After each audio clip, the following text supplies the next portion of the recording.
right, you guys, it's day 24, Christmas Eve. Santa's coming, and we've got one more box to open. Let's get after it.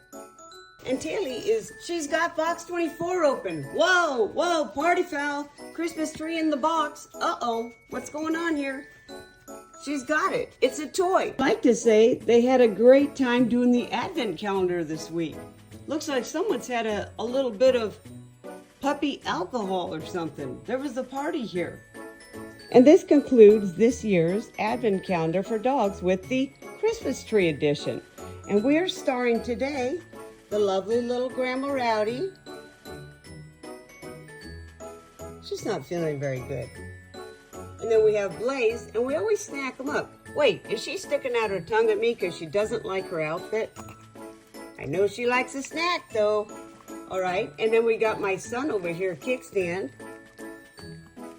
And then this lovely lady who's done all the work. Look at that cute little Christmas tree right there. All right, Tilly, there you go.